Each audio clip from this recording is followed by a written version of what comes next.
Happy 40th anniversary to Super Mario Bros. On this day, back in 1985, Mario and Luigi went on a quest to rescue Princess Peach Toadstool from King Bowser Koopa, and in the process, revolutionise the gaming industry, and its developer Nintendo. The Super Mario franchise is one that has touched the hearts and minds of so many people across the globe. At one point, Mario was even more recognisable than Mickey Mouse. And I got to see that love come through in the Super Mario Bros. Super Poll, which I launched back during Mario Day earlier this year.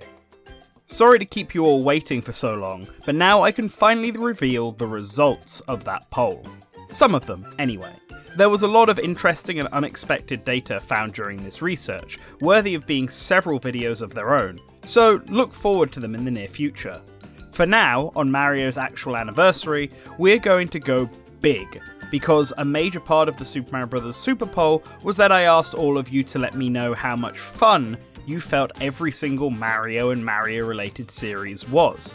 I don't just mean platformers here, I mean all the sports games, puzzle games, RPGs, Donkey Kong, Yoshi, Wario, the crossovers, the whole Wahoo Plumberman library, ranked from 1 to 10 in enjoyability. And then all the results were put together and an average was created. In addition, I also asked for everyone's favourite Mario game, so not only will this video look at how popular each series is individually, I will also share the most popular game from each series. Let's get this Mario Party started. We have 55 series to go through, and the only place to start is at the bottom.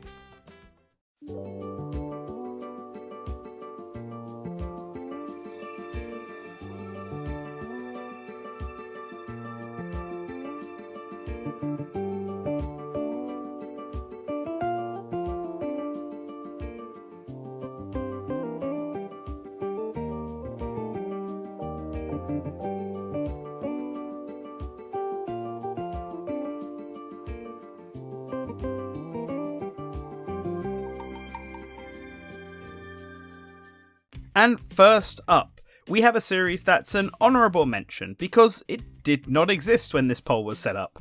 My Mario is the latest Mario sub-series, launching this year in late August.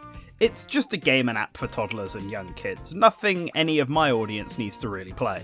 I just wanted to mention it for completionist's sake, and so no one asks me about it in the comments. Now for the real bottom of the pack, we have the Mario Edutainment line of games. This series is really an amalgamation of several different games that all have one running theme. Mario teaches you something. Mario teaches typing, Mario teaches the fundamentals, Mario teaches history, Mario teaches how to sew sweaters. Everything a kid would need to learn. And only slightly above it, we have the Donkey Kong Edutainment series, which is actually just Donkey Kong Jr. Math. There was going to be a music education game as well, Donkey Kong's Music Fun, which would have given this series a second game, but it got cancelled. Honestly, I think this only ranks slightly higher because it's the only one of the edutainment games actually made in-house at Nintendo, and so has a slightly higher level of quality to it. But higher quality does not equal more fun. Of all the series on this list, I suspect this might be the one the least amount of the community has actually played. I myself have not even played it. Yakuman DS is the sequel to the Game Boy launch title Yakuman, a Japan-only mahjong game. As such, the sequel is also Japan-only, but this game removed the generic characters in favour of using Mario and friends.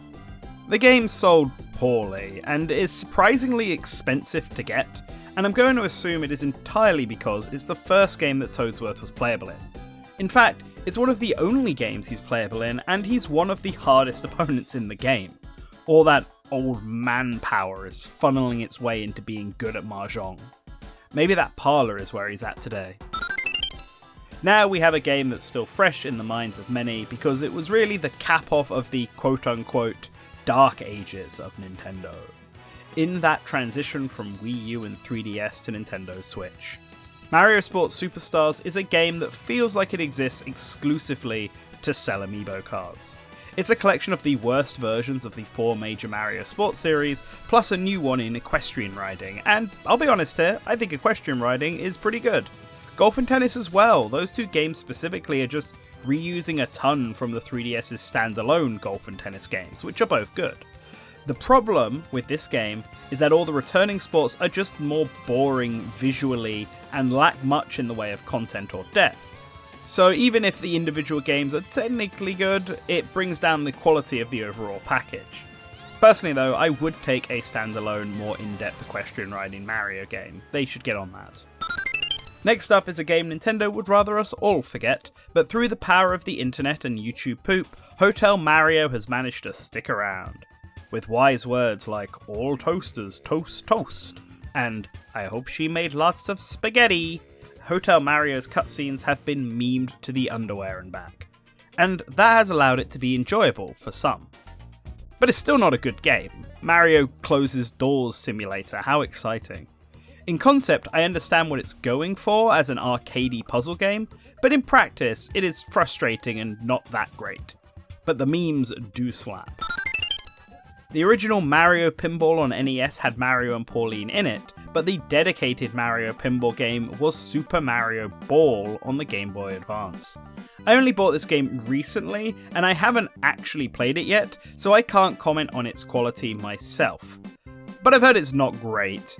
I do have to give it some props though, it's visually impressive, and it was a bold move to try and remake elements of Super Mario 64 in pinball form. The game was also made by a team of 5 people on a shoestring budget. It's at least more fun than the pachinko level in Super Mario Sunshine, but not as fun as Waluigi Pinball. Hey, maybe they should make that into its own game. Back to Donkey Kong, and the first racing game we have on this list is the Wiimote Bongo-powered Donkey Kong Barrel Blast. An early Wii game originally made for the GameCube, this racer is probably most well known for supplying us with high-quality 3D models of the Kong family and Kremlins.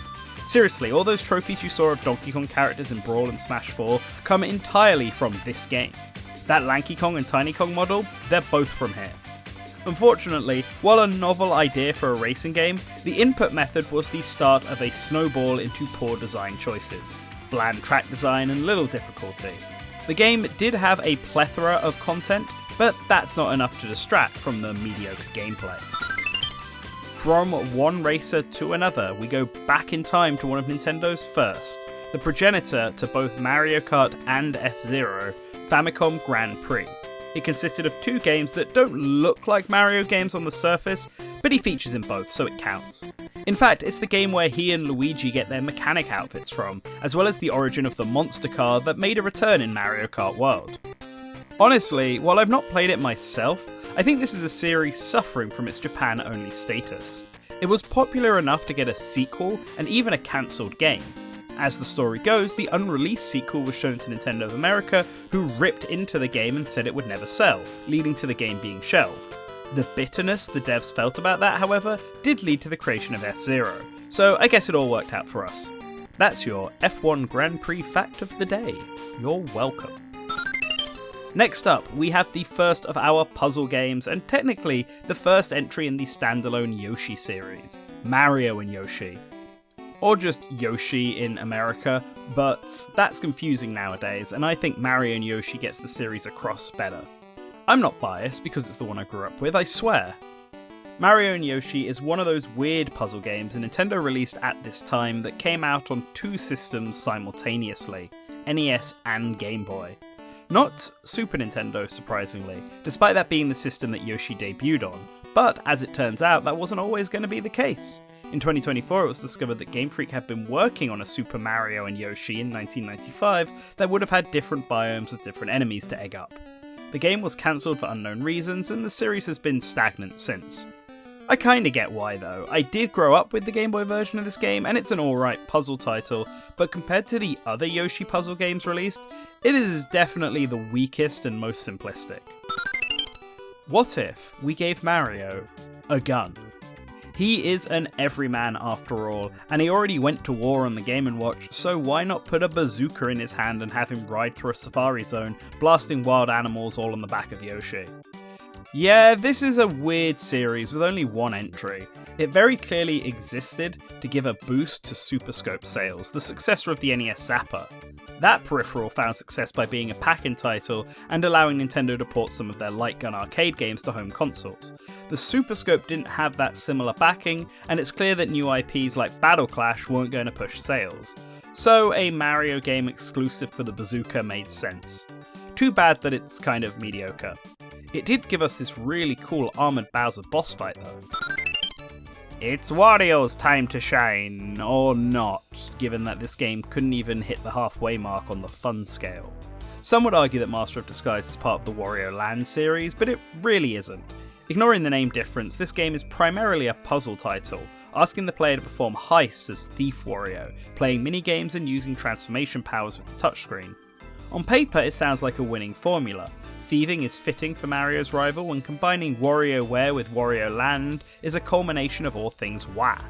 But the final result is a bit of a dull experience with repeating puzzles and lackluster minigames. It struggles to keep the player's attention for its entire ride, and what might be the most damning for a DS game, the touchscreen gimmicks get stale really fast. This is one program that should remain cancelled. Another handheld focus series by a third party for a Mario sub-series, just this time it's focused on Donkey Kong and Friends. Paon essentially took over the reins from Rare when it came to making new Donkey Kong Country games in this era, and the Climber duology was the best of the bunch, which is not a great sign. Both games are fine and they gave us Zananab, so you have to show some respect. But really, what the Climber games are most known for nowadays is not the somewhat interesting climbing gameplay. Rather, the fact that it was the only part of the Donkey Kong franchise keeping Rare's content alive. It kept the Kremlins around, it gave us the modern designs for the majority of the Kong family, and it allowed the Donkey Kong series to at least remain somewhat separate from Mario until Donkey Kong Country Returns was released. It deserves some respect, it's just a shame that the gameplay is kinda average. A Nintendo classic, but I guess one that doesn't fully resonate with everyone. Wrecking Crew is one of the few Mario sub-series that came about before Super Mario Bros. Debuted, and stars the brothers alongside their aggressive boss form and Spike. Until Wario, Spike could be seen as the rival of Mario, possibly appearing as a rival golfer in Golf Japan course, before later making his playable golf debut in Mobile Golf. As for Spike's overall playable debut, that was Wrecking Crew 98, which is the game that formally tied Wrecking Crew into the Mario universe, introducing both Bowser and Peach. And it's the latest game in the series, seeing its first Western release on Nintendo Switch. Between this and Spike's return plus redesign in the Super Mario Bros. Movie, the character has had a little bit of a renaissance in recent years. A little itty bitty tiny one. Honestly, the biggest issue facing Wrecking Crew is its gameplay identity, as both the original and 98 are very different games. One is more arcade-like, while the other is a puzzle game. I suspect most fans think of the original when they think of Wrecking Crew, as for most of its existence it was the only one released outside of Japan. But in my opinion, the sequel is way better, and I would like to see Nintendo return to the series and refine it. Maybe that will help boost it up the fun score. Our first crossover and another puzzle game, Puzzle & Dragons Super Mario Bros. Edition was a Nintendo 3DS game released in collaboration between Nintendo and Gung Ho. Puzzle & Dragons was a popular mobile game series that combines match-3 puzzle gameplay with monster catching mechanics for something unique. It was popular enough that Nintendo greenlit a Super Mario Bros. Crossover, the same gameplay but swapping all the monsters out with Mario enemies like Koopa Troopas and Goombas. It was a novel release, and for many Western players it was likely to be their first exposure to the Puzzle & Dragons gameplay. Unfortunately, although it is a 3DS game, the gameplay concept was made for mobile, and so the game can't help but feel like a mobile puzzle game. How much enjoyment fans could get from it really depended on how well they paced themselves on a gameplay style that was designed for very brief daily pick-up and play mechanics. Judging by its placement on here, that enjoyment was only ever lukewarm. From one Dragon puzzle game to another, we have the more popular of the two Yoshi puzzle games, Yoshi's Cookie. Just like Mario and Yoshi, this was also released on both the NES and Game Boy, but this game actually got a Super Nintendo sequel and even a Nintendo 64 game planned that eventually did see a release in Japan on the GameCube as a part of the Nintendo Puzzle Collection. Yoshi's Cookie is a far more tactical puzzle game than Mario and Yoshi, being more in line with tile matching puzzlers than falling block ones. Unfortunately, it's still not as good as the leading puzzle games on the market, both from Nintendo and its partners, and we can see this by how it hasn't had a new entry in a long time. And I don't just mean Yoshi's Cookie specifically. See, Nintendo actually licensed out the recipe for this puzzler from Bulletproof Software, which over the years has been rolled into the Tetris company. So it seems likely that the rights to this series are split between Nintendo and Tetris, meaning any re-releases requires the gameplay to be re-licensed by Nintendo, which for a game scoring below the median for fun is probably not on Nintendo's immediate radar to do. We've done it. We are now above the median on the fun scale for these series, but just barely. And it's another puzzle game that Nintendo released in the early 90s across multiple platforms, this time on NES and SNES. Surprisingly, not on the Game Boy though, likely because of the amount of screen space players have to work with in Wario's Woods. The game is fun, it takes the carrying mechanics of Super Mario Bros. 2, probably why Toad and Birdo are so prevalent in the game, and it makes it into a puzzle title that has a good difficulty curve and a lot more action than the standard puzzler. However, it can get very overwhelming, which no doubt leads to the frustration that has caused it to score this low. Still, it's above the median, and that means it's good, right? Based on the votes received from all of you, the first Mario series game Mario Bros is very polarizing. Several of you said it was an amazing title and a ton of fun, but just as many said it was boring and not fun at all to play. Could it be the simplicity of the game that caused these two distinct reactions? Maybe how much you can all tolerate arcade games? I can say it doesn't appear to be a player age thing at least. There were plenty of respondents from the time of Mario Bros launch who didn't like it, and plenty of folks born in the last 2 decades that do. Whatever the reason, Mario Bros is an undisputed classic that introduced Luigi, warp pipes, and Mario's distaste for turtles. And while it has not received much in the way of sequels, only Mario Clash on the Virtual Boy and remakes of the original arcade game in the All-Star and Mario Advance games, its legacy lives on, with its DNA as a crucial part of the Mario series to this day. The first of 2 Mario series rhythm games, which is offensive in my opinion. How do we not have more at this point, especially because Donkey Konga uses mostly public domain or licensed pop songs for its soundtrack? Let us groove out to actual Donkey Kong and Mario music, Nintendo. Donkey Konga might be the most important Donkey Kong game in the immediate post-Rare era, as it introduced the bongo drum peripheral that was the face of the franchise over the entire GameCube period. It even made its way into Super Smash Bros. And the games were good. It was a take on the taiko drum gameplay style, using a bongo instead, and was very popular in Japan, receiving 3 entries. It's unfortunately a very difficult game to bring back. The peripheral, the licensed music, the variants per region, and properly emulating the music, it's tough. Still, for those who had the game, it was an enjoyable experience, although one that might have left the players with bruised palms after prolonged playtime from all the clapping required.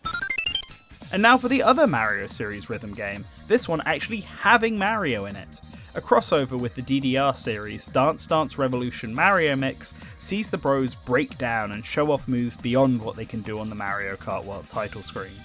It's one of the few games to have Waluigi as the main antagonist, which is very funny, and it actually had us dance to remixes of Mario music, using the DDR mat it came packaged with. Similar to Donkey Konga though, it is a difficult game to ever re-release due to the reliance on said DDR mat. I wonder if Konami could find some way of replicating that outside of arcades in the modern era. One exciting thing about this game though, besides Luigi getting groovy, is that it's the first game we've discussed in this video to make it onto the best Mario games of all time list. Yes, I'm serious. There are some people out there who had Dance Dance Revolution Mario Mix down as their favourite Mario game of all time. We have some true dancers in the audience, I see. While it is arguably just a single series, Mario vs Donkey Kong has 2 very distinct types of games in its catalogue. You have the original platform puzzler inspired by the old Donkey Kong games, and then you have the Lemmings-styled pure puzzle game where you lead the mini Marios to safety. That's the one coming in at this position. It was a staple of the DS and 3DS era and saw 6 games released over the span of 10 years. And of those 6, only one really shook up the style of gameplay. The rest just added or took away content. So it's no wonder that I think many were sick of this series by the end of its run. That's the real issue with the mini side of Mario vs Donkey Kong. It's fatigue. The games are all good with some great puzzles, but once you've played one game, you've basically played them all. If Nintendo were to return with a new mini-focused game now, following on from the original Mario vs Donkey Kong remake, I think fans would be more open to it. Now this one really shocked me. Of all the Mario sports games, I was not expecting the longest running to be the lowest ranked, ignoring Superstars of course. It is really surprising to me because there is not a bad Mario Golf game really, except maybe the first 2 Famicom Disk System games, but those are more dated than anything. Super Rush had issues, but it wasn't a bad game. It makes me wonder if the sport of golf itself is the real issue. I like the sport personally, I wouldn't have made an entire retrospective on it if I didn't, but I'm also aware based on how that video performed compared to others, despite it covering Mario games, that golf may not be many players' cup of tea. I guess you'd have to be an old fuddy like me to get the most enjoyment out of it. Or maybe the new games just need to have their OST return to the greatness of the Nintendo 64 games. Such a vibe, man. From one sports game to another, we have Square Enix's submission into the Mario sports genre, Mario Slam Basketball and its pseudo-sequel, Mario Sports Mix. Slam Basketball is a game with so much style to it. It has a unique visual look to its 2D art and an absolutely banging soundtrack. And who can forget the cameos from Final Fantasy characters, Mario-ified to fit the world. The White Mage from this game still ranks as some players' favourite Mario character of all time. I know this for a fact, I have the data to show it. So it's a real shame that Mario Sports Mix on Wii dropped the ball as a sequel. It suffers from the same issues as Mario Sports Superstars, a focus on quantity over quality. Sports Mix added hockey, dodgeball and volleyball to the roster of games, and while these are all new games, no repeats like Sports Superstars, they all came across as a bit too simple. The game also lacked the stylish source of the original. It tried to make up for this by just having a ton of content, at least outside of the character department, but didn't quite work out. You did get a boss fight against the Behemoth though, which is the second time Mario and the gang have fought a Final Fantasy monster. Funny that it happened twice. Let's go back to where it all began, when Mario was just a simple jumping man and Donkey Kong hadn't learnt to dress himself yet. The Donkey Kong arcade games are a classic of Nintendo's past, with each game changing things up. Mario may have starred in the first game, introducing players to the concept of a platformer, but he became an antagonist in the climbing-focused sequel, Donkey Kong Jr., and then was absent entirely in the platforming shoot-'em-up Donkey Kong 3, which saw Stanley the Bugman make his one and only playable appearance. The arcade Donkey Kong series are classic games, and the first one should really be experienced by all Nintendo fans at some point, either in a traditional arcade or just the NES version. It's a real shame that the series got worse with each sequel. Donkey Kong Jr. is alright, but it doesn't hold a candle to the original, and there's a reason you never hear about Stanley the Bugman anymore. These games are fine to pick up and play for a few minutes, or experience in their original arcade setting, but not games to play over several days. A personal favourite up next, Mario Picross is exactly what the name suggests. It's Picross, but with Mario. Although really, Mario Picross was the first Picross game ever made. The concept of Picross existed before now, but the actual name and brand Picross is entirely of Nintendo's making. Before this they were known as Nonograms. The Picross IP has gone beyond Mario at this point, but I have no doubt that he and the rest of Nintendo's catalogue will return to it at some point. It was more prominent in the SNES era, and I think nowadays Nintendo is just waiting for the right opportunity for a new one, like an anniversary or as a special giveaway, but not this 40th anniversary, unfortunately. Fortune Street, Boom Street, Itadaki Street, or whatever you want to call it, Square Enix and Mario are back at it again with a tabletop board game this time. It's like Monopoly but with more sauce, taxes, stock markets and different board shapes. All the stuff that kids love to play. But really, Fortune Street is an incredible game that really needs a new sequel on Nintendo Switch 2. It is far more overwhelming than Mario Party, which is likely why it is averaged out further down than its more recurring party option. But once it clicks with you, the extra tactics and management aspect of the game make it a really fun time to play with friends. Before even Donkey Kong, there was the Game & Watch, but Mario's entry into that collection of games didn't happen until a few years into the system's release. But most players here will have experienced these Game & Watch games through the Game & Watch Gallery series on Game Boy. Modern, for the time, remakes of both Mario and non-Mario centric games. In this set, Nintendo looked at all the Game & Watch games not starring Mario and thought, this won't do, and saw all the visuals updated to replace Mr. Game & Watch with Mario and his friends. Some games even got new additions, like a Bowser boss battle added to the Mario Bros. Game & Watch game. While Game & Watch games are very simple and arcade-like for modern standards, the sheer amount of variety on display from them means there is usually a game for everyone to enjoy, and certainly a reason why the series is remembered so fondly. Another cult classic series with barely any entries, the Mario Paint line of games is beloved by fans as shown by the recent reaction to its return on Super Nintendo Classics for Nintendo Switch. And while Mario Artist is way more niche, those who have managed to play it only have good things to say about it.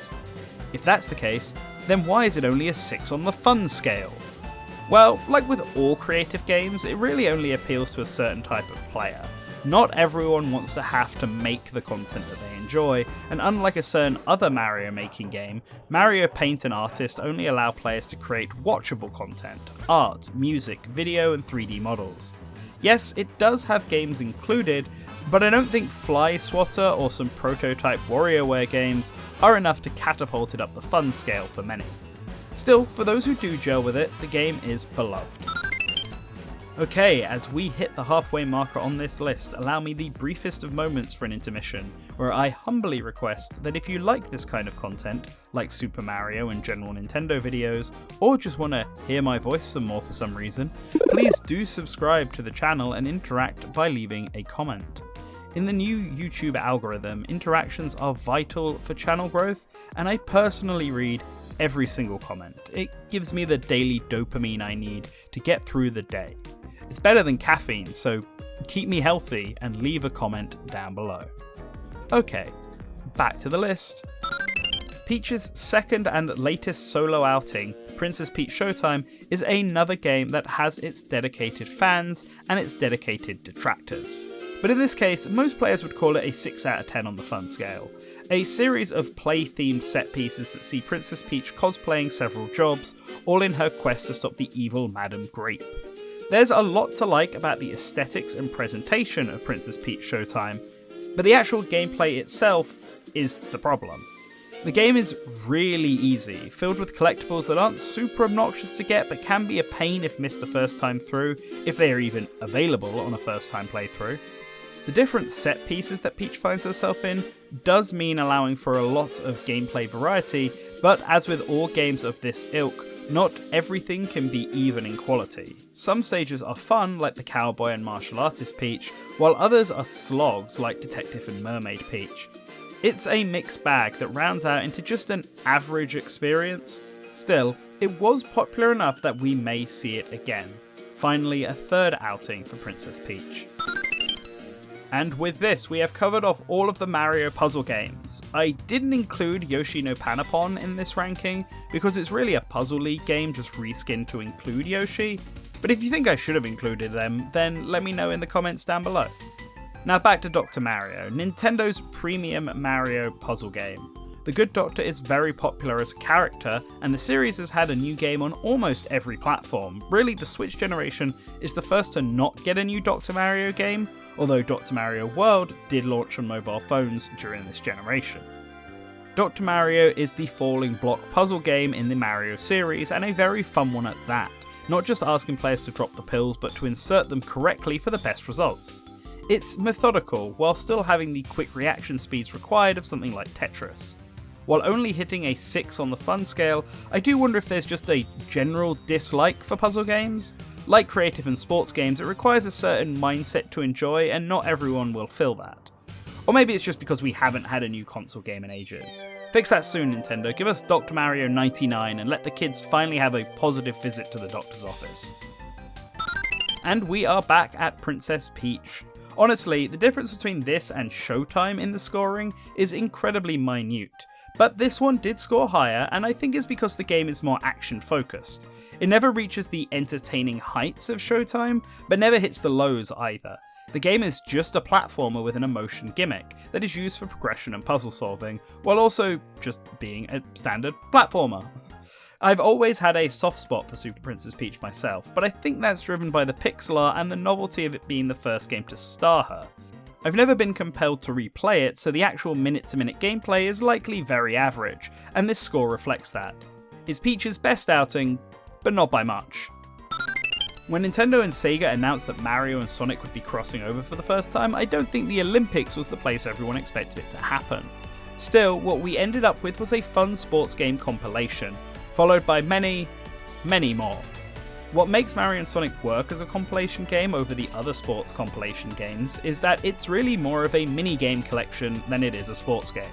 Yes, some of the later ones added actual sports to the game, like football, rugby and skiing, but for the most part it's all a bunch of mini-games based on actual Olympic sports, rather than a mechanically deep sport game. So players have taken it for what it is and found enjoyment out of it.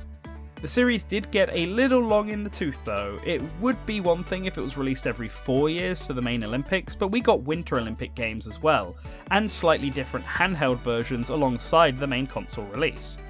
This, coupled with its seeming refusal to expand the roster of Mario and Sonic characters in a meaningful way, and the struggle to iterate on past games, ended up drying out the series. Now we don't get them anymore, but really that's more on the Olympic Committee itself than anything to do with the games. Maybe one day it will return. First, Mario Golf scores as low as it does, and now Mario Tennis? This really shocked me, because I can understand why players might not jive with an old man sport like golf, but tennis? The only bad Mario Tennis game was Ultra Smash, but there's no way fans are still holding that over Nintendo, right? Or am I just severely overestimating the popularity of the Mario Tennis games here? Or maybe I'm just looking at this the wrong way. A game can still be popular but not extremely fun. There's a scale to these things, right? And a 6 out of 10 is still fun. It's in the upper half of the median. So yeah, maybe that explains Mario Tennis's position. Or maybe I'm just biased for it like I am with golf. I personally think those two are the best Mario sports games, better than the two we've had and the two that are upcoming. And at least there are some folks out there who agree with me, as Mario Tennis Power Tour is our next entry into the Favourite Games Hall of Fame. The Game Boy Advance Tennis RPG has been voted in as the best Mario Tennis game, and I can see why. Mario Golf Advance Tour is one of my favourite Mario Golf games, so I have no doubt its tennis equivalent is just as good. It might also be because of the RPG elements. While it was the partners who kept Donkey Kong going in the noughties, Nintendo weren't completely absent from the series. There was an attempt to make a mainline Donkey Kong game, and it was developed by the same team who would go on to make Super Mario Galaxy, and way down the line, Donkey Kong Bonanza. It was a new, proper 2D Donkey Kong game, played entirely with the bongo drums. Yeah, Jungle Beat is a bizarre game built around the bongo peripherals for the GameCube. I have a feeling most fans played it on the Wii, however, with the Wii Play Control version of the game that used motion controls instead. It's not a bad game by any means, but it's by far the weakest of all the Donkey Kong platformers from a gameplay, level design, and aesthetic perspective. For whatever reason, Nintendo decided Jungle Beat should be a reboot, and so it cut all of the country content that fans liked and replaced it with boring monkeys and Kongs. It wasn't well received, and now the game is remembered as a fun but weird stopover between the rare and retro country titles. Our penultimate sports game, and one I'm again surprised is in this position. I thought people didn't enjoy the last Super Mario Strikers game, but perhaps I'm wrong. Or maybe not. After all, this is only 6.3 on the fun scale, and I could easily see Battle League bringing down the average from the first two. Personally, I think all three are fun games, and I'm not the biggest football game fan. According to you all, Mario Strikers Charged is the best of the trio, earning a spot as a favourite game. But Battle League has many good points as well, in my opinion. It's just too bare bones content-wise, putting all its eggs into the online multiplayer aspect of the game. The one place where I believe Strikers shines over all the other sports games, however, is in the animation department. Next Level Games are gods when it comes to character animation, and even back on the original GameCube release, the character animations were spectacular. Some of the best Mario and Friends have ever looked. And finally, we come to the most popular of the sports games, Mario Superstar Baseball. As a non-American, I don't know a whole lot about baseball, but I actually did grow up with the GameCube game. Not the Wii one, however, that was never released in the UK. I do remember loving the GameCube game though, and I hope Nintendo announces a new one in the near future. I do wonder though, how much of this series' popularity comes down to the roster. I think rather unfairly, a lot of Mario spin-off rosters inevitably get put up against these games, which went out of their way to have a metric ton of unique characters so that each baseball team had variety. In particular, the Donkey Kong series got a lot of love as the developers aimed to give Donkey Kong an entirely unique team to play with, even if it meant the Kongs and Kremlings were made to team up. The roster is deserving of praise though, don't get me wrong. It gave us our only 3D model of Baby Donkey Kong, and it was the last time both Toadsworth and King K. Rool were playable, ignoring Super Smash Bros. Obviously. With that said, it's actually the first game, Mario Superstar Baseball, that gets to join the Favourite Games Hall of Fame.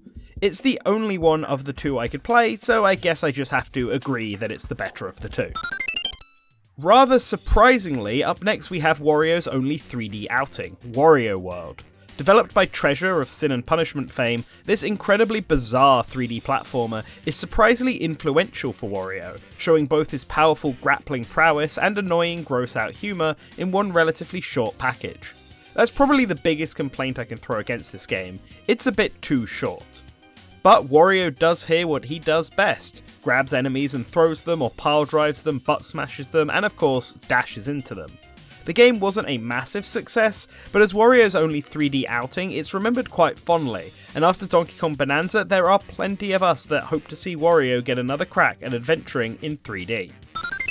The last and most recent of the crossover titles, Mario plus Rabbids was a shocking collaboration when it was revealed, but it is a partnership that worked out spectacularly. Just as no one expected Mario and Sonic to become sportsmates, Mario and the Rabbids being forced to think tactically and clear out stages of enemies was not on anyone's bingo cards. But as a game that brings Mario and friends into the strategy genre, it worked amazingly well, providing a ton of variety, well thought out levels, and even great humour. Something that's always been a bit hit or miss with the Rabbids. Both games are must-plays for Mario fans on the Nintendo Switch, and it's no surprise that it ended up in the upper half of the fun meter. It's also another game where Mario gets a gun, which is funny.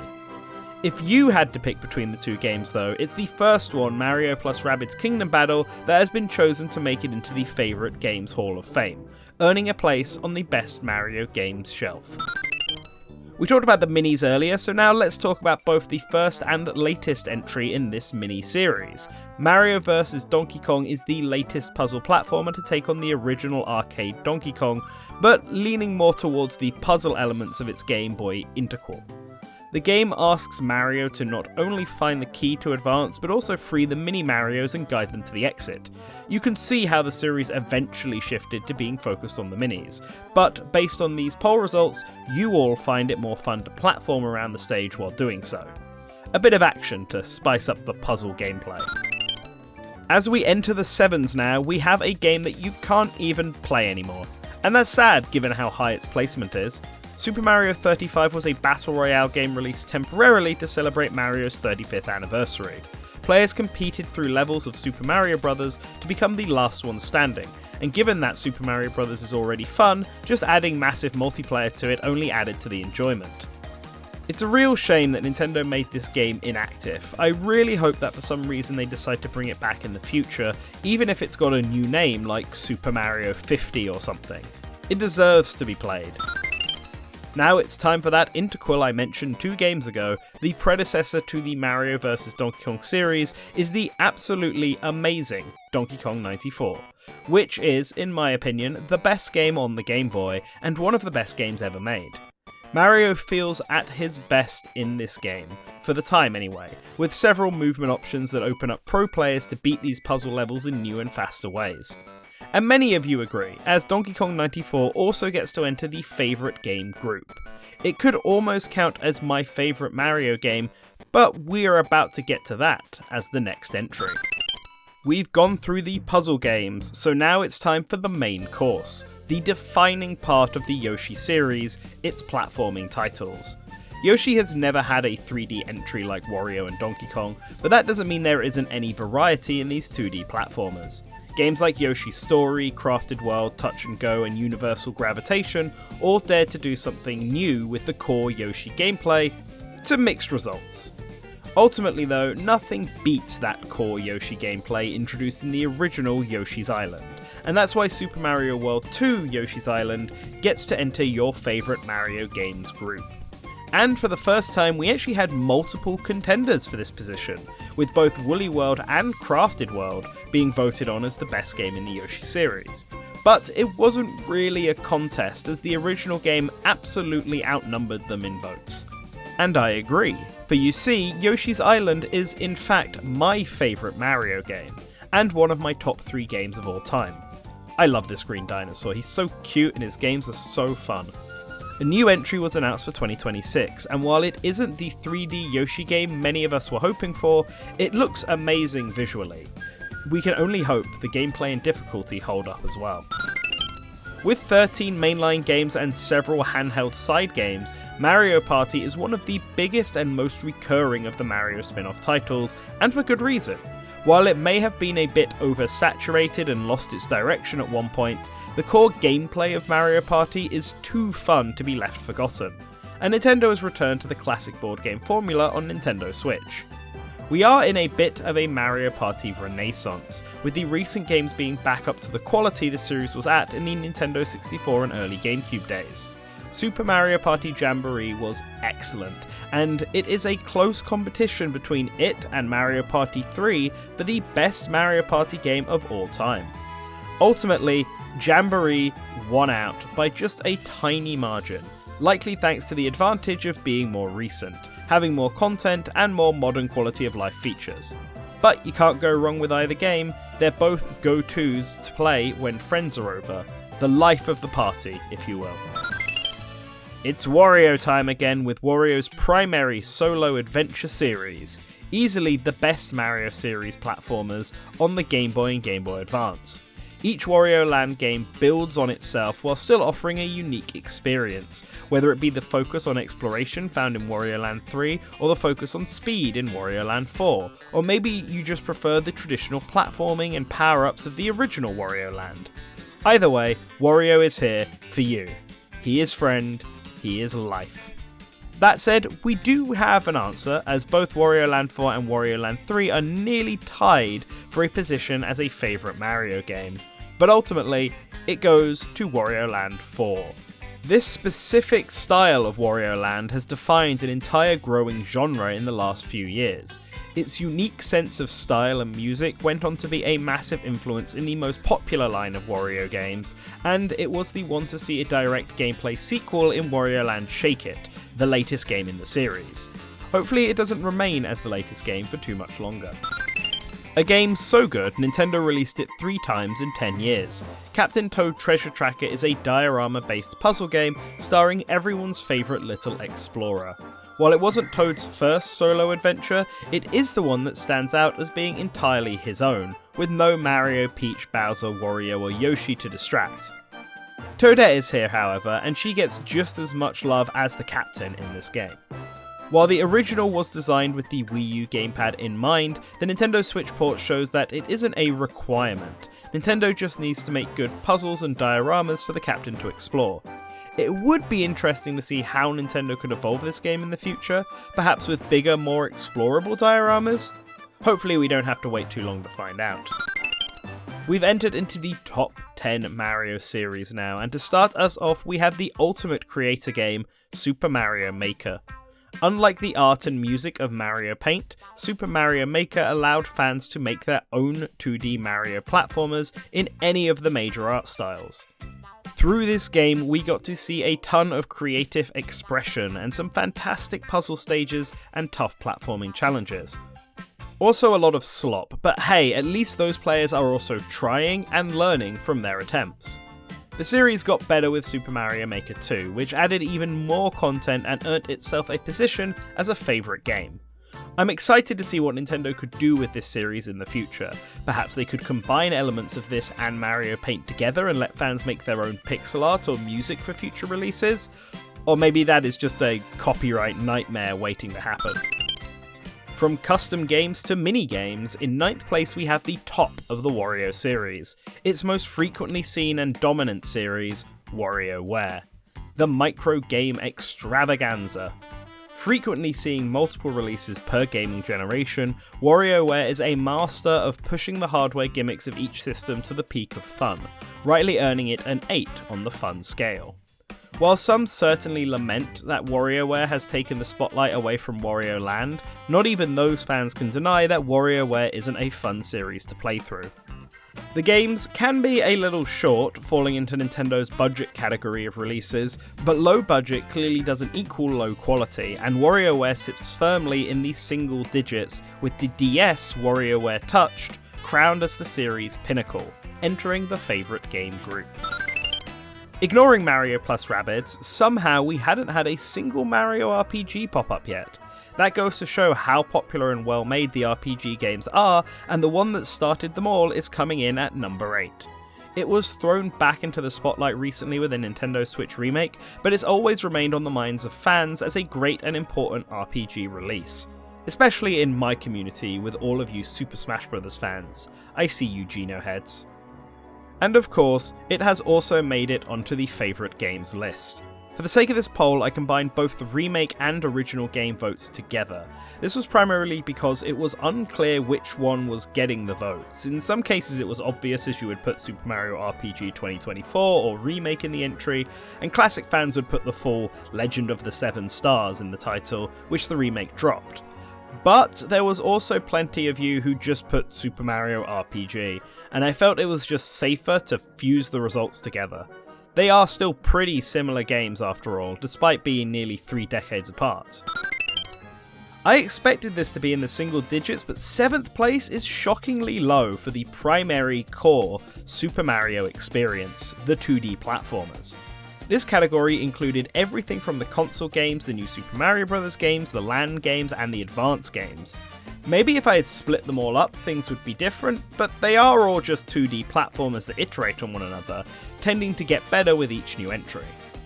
Well, by saying that, you probably think that Super Mario Bros. Wonder is the favourite game in this series, and while it did get a good amount of votes, it only ranked as 3rd highest, losing out to the classic Super Mario Bros. 3 and our actual entry into the video game group, Super Mario World, on the SNES. I get it. This game introduced Yoshi, so that already gives it a ton of leverage over the others. Perfectly understandable. Oh, and for anyone curious, Super Mario Land 2 and New Super Mario Bros. Topped their respective sub-series, but neither beat out Super Mario World. Even the advanced version of that game got votes. Despite being Mario's bread and butter, according to you all, it is not the best 2D platformer in the wider Mario universe. Coming in just slightly higher than it are the Donkey Kong Country games, and this was before Bonanza released. As a quick aside, this poll was conducted before Donkey Kong Bonanza was even announced, so its presence doesn't affect the results of this poll. In hindsight though, I wish I had given Donkey Kong 64 its own category. I lumped it in with the country games as it is a successor to the Rare Trilogy, but I did also split up Wario Land and World, and 2D and 3D Mario, so I should have given DK the same treatment. Oh well, no use crying over spilt banana milk. And honestly, removing 64 would likely only cause the country games to rise and not fall, as the 2D games are the standouts, with the favourite game of the bunch being Rare's classic second entry, Donkey Kong Country 2 Diddy's Conquest. Between this game's general atmosphere, the refined controls and level design over the original, and the introduction of fan favourite character Dixie Kong, it's no wonder that DKC2 is still the most beloved entry across the entire Donkey Kong line of games. But not even Donkey Kong can surpass one of the Mario Brothers, as Luigi's Mansion takes the crown as the most fun of the non-Mario-centric subseries. What started as an unconventional launch title on the GameCube has been taken by Next Level Games and expanded into becoming Nintendo's premium horror title. Nothing exemplifies this more than Luigi's Mansion 3 on the Nintendo Switch, which also won out as the most popular entry in the series and earned itself a spot in the favourite games group. I talked about animation in Strikers, but Luigi's Mansion 3 is the perfect game to showcase Next Level's talent. I don't think the bros have ever looked this expressive before or after, and it alone makes me excited to see the inevitable Luigi's Mansion 4. It's going to look incredible. Speaking of Luigi, he tends to find himself getting shafted in the Mario RPG games, but not here in Mario and Luigi. I mean, he's in the title after all, but I would go on and even argue that Mario and Luigi is more focused on Luigi than it is Mario. He plays the comic relief in this man's-eye duo, and the games always tend to give him a big focus. Heck, Dream Team on 3DS was a part of the Year of Luigi celebration, as that whole game was about exploring Luigi's dreams. However, the best game in the series isn't one that focuses specifically on Luigi. Instead, it focuses on Bowser externally and internally. Mario & Luigi Bowser's Inside Story has long been touted as the best game in the franchise.